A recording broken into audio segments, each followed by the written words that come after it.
Hello students, today we will be studying the osteological features of the norma lateralis. Now when we view the skull bone from the side, that is what is called as the norma lateralis. Now let us first see the bones that are visualized in the norma lateralis. We'll start from the anterior aspect. Anterior most is the frontal bone, the nasal bone, the maxilla, the zygomatic bone, some part of the sphenoid bone which is greater wing of sphenoid, the parietal bone, the temporal bone, posteriorly some part of the occipital bone and the entire mandible.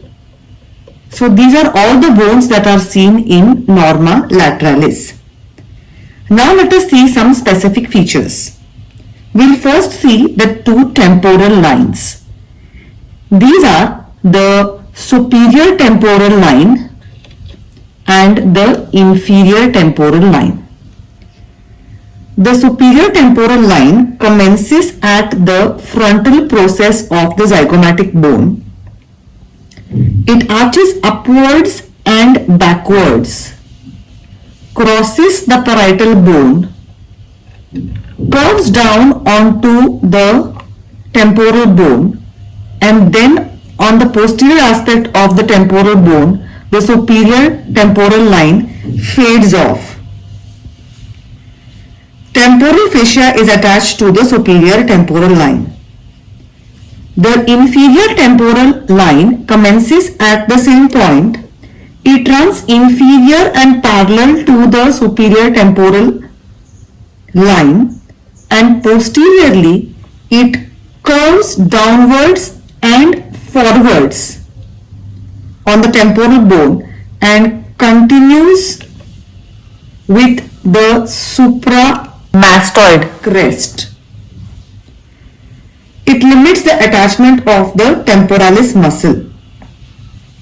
Next we go on to study the temporal fossa. What are the boundaries of the temporal fossa? Anteriorly it is bounded by the zygomatic bone, superiorly by the superior temporal line, posteriorly by the superior temporal line, the supramastoid crest, and inferiorly by the zygomatic arch. The anterior wall of this fossa is formed by the temporal surface of the zygomatic bone, the greater wing of sphenoid bone, and the frontal bone. Its floor is formed by the frontal bone, parietal bone, greater wing of sphenoid bone, and the temporal bone. The temporalis muscle is attached to the floor and inferior temporal line.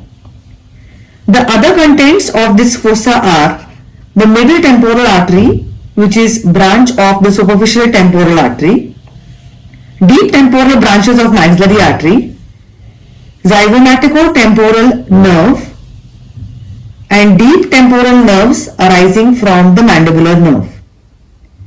Next we see the pterion.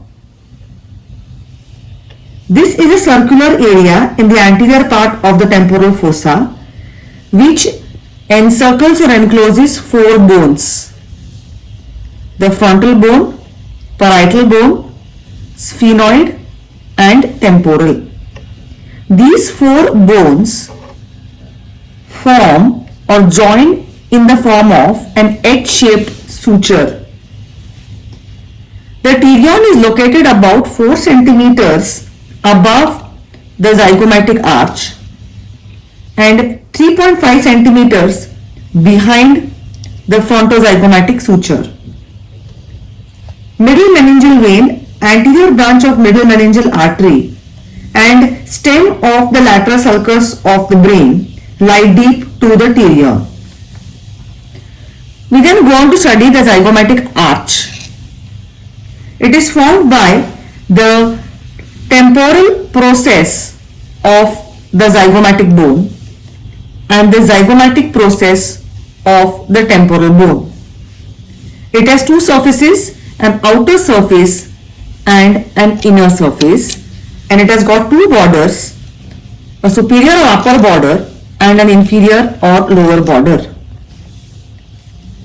Its outer surface is subcutaneous and is crossed by three structures. From posterior to anterior, these are auriculotemporal nerve, superficial temporal vein and superficial temporal artery. The masseter muscle originates from its inner surface and the inferior border. The temporal fascia is attached to the superior border of the zygomatic arch. The posterior end of the lower border is marked by the tubercle of root of zygoma. This gives attachment to the lateral ligament of the temporomandibular joint. The roots of the zygomatic arch diverge from the tubercle. The anterior root or the articular tubercle passes medially in front of the mandibular fossa, while the posterior root continues as the supramastoid crest. Next, we will see the external acoustic meatus. It is located behind the mandibular fossa and below the root of the zygomatic bone. Its anterior wall, floor and lower part of posterior wall is formed by the tympanic part, while its roof and upper part of the posterior wall is formed by the squamous part of temporal bone. Margins of the meatus give attachment to the cartilaginous part of the external acoustic meatus. We then go on to see the suprameatal triangle or McEwan's triangle. This triangle is situated posterior-superior to the external acoustic meatus. The spine of Henle or the suprameatal spine is present at the anteroinferior part of the triangle. Mastoid antrum is situated about 12.5 millimeters deep to the suprameatal triangle. Let us now see the mastoid process. It is a downward projection from the mastoid part of the temporal bone. It is present below and behind the external acoustic meatus. Three muscles are attached to it from anterior to posterior: sternocleidomastoid, splenius capitis and longissimus capitis. Posterior belly of digastric is attached to its medial surface, and that area is called as the digastric notch. Finally, we will see the styloid process.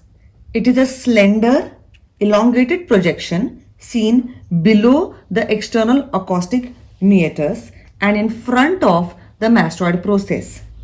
It provides attachment to five structures.